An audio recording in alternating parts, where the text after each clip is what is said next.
Официальных визитов в последнее время у нас на этом уровне было мало. Վերջին շրջանում վարչապետի մակարդակով Վրաստան պաշտոնական այցեր քիչ էին կատարվում, եւ կառավարության փոփոխությունից հետո պետք էր այն դրայվը, որ հիմա ունենք։ Ինչ եմ հասկանում այս բառի տակ։ Իհարկե, մեր երկրների միջև բարիդրացիական հարաբերություններ են, իրականացվում են տարածաշրջանային նշանակություն ունեցող ենթակառուցվածքային որոշ ծրագրեր, բայց բոլորս հասկանում ենք, միջանձնային շփումները կառավարության ղեկավարների, նախագահների մակարդակով շատ կարևոր են։ Վրաստանի դեպքում պետք է հաշվի առնել, որ Վրաստանն անցել է կառավարման նոր համակարգի, եւ կառավարության ղեկավարն ունի ավելի մեծ լիազորություններ, ավելի շատ հարցեր է լուծում, քան գործող նախագահը։ Այս առումով խիստ կարևոր է երկու երկրների կառավարությունների ղեկավարների միջև հարաբերությունների կառուցումը։ Ելնելով վերջին այցի մանրամասներից, բանակցությունների ընթացքից, լուսանկարներից, այդ շփումը հաջողվել է։ Կարելի է կառուցել հեռանկարային հարաբերություններ։ Պետք է ընդգծել, որ այս այցը չի առանձնանում ստորագրված փաստաթղթերի թվով, բայց պետք է նաև ընդգծել։ Հայաստանի վարչապետը տեղեկացրեց, Վրաստանը եկել առաջարկությունների փաթեթով, որոնք իր վրացի գործընկերոջ հետ քննարկվել են։ Դատելով արձագանքներից Վրաստանում դրանց նկատմամբ հետաքրքրություն կա։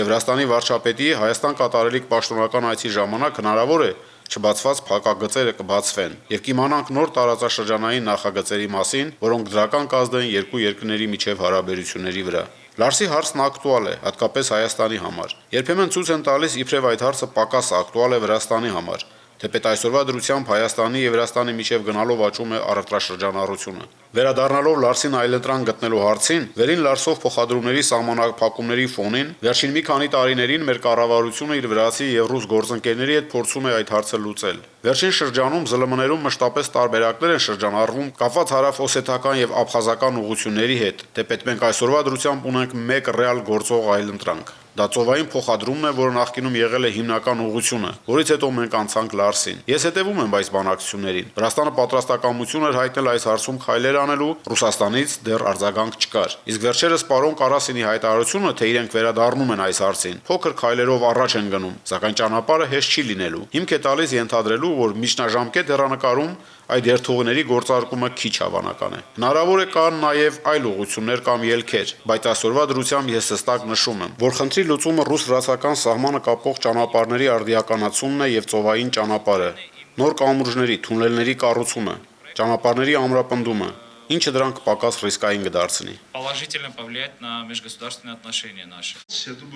Ես կարծում եմ, այս այցը շատ հետաքրքիր էր նաև տպավորիչ։ Մենք չպետք է բավարարվենք ձեռք բերվածով, պետք է այդ փաթեթները դիվերսիֆիկացնենք։ Նախաձեռնությունը կա, կարծում եմ վերջին տարիներին դա ակնհայտ երևում է երկու կողմերի մոտ։ Վրաստանը մշտապես դիտարկում է դեպի իր տարածք տրանսպորտային հաղորդակցման տարբերակներ։ Հարցերը եւ հեռանկարները քննարկվում են լավատեսական ժանրում։ Ես կարծում եմ, տնտեսական քաղաքական բնույթի հարցերին փաթեթային մոտեցումը թույլ կտա ապագայում ավելի լավ արդյունքներ ունենալ։ Թեպետ Թբիլիսի-Երևան երկխոսությունը շատ կարևոր է, սակայն մի շարք հարցեր պետք է դիտարկել տարածաշրջանային մասշտաբով։ Արդյունքում մենք պետք է հիմք ընդունենք ոչ թե այն, ինչ ունենք, այլ այն, ինչ ուզում ենք ունենալ ռազմավարական հեռանկարում։ Իսկ այդ հարցերը պետք է քննարկենք մեր հարևանների հետ, նվազեցնելու համար այդ նախագծերի իրագործման դեպքում հնարավոր ռիսկերը։ Ես ոչ մի դեպքում չեմ կարող դիտարկել այնպիսի ձևաչափ, ինչպիսին է Վրաստան-Աբխազիա ուղին, քանի որ Աբխազիան իրենով մեկուսացված հանրություն է։ Նույնը վերաբերվում է Ցխինվալի տարածաշրջանին, որին ուրիշները Հավային Օսեթիա են ասում։ Սկզբունքորեն կարևոր է հասկանալ, որ այդ տարածաշրջանի բնակիչներն իրականում ունեն տարբեր հայացքներ որոշակի նախագծերի եւ իրավիճակների նկատմամբ։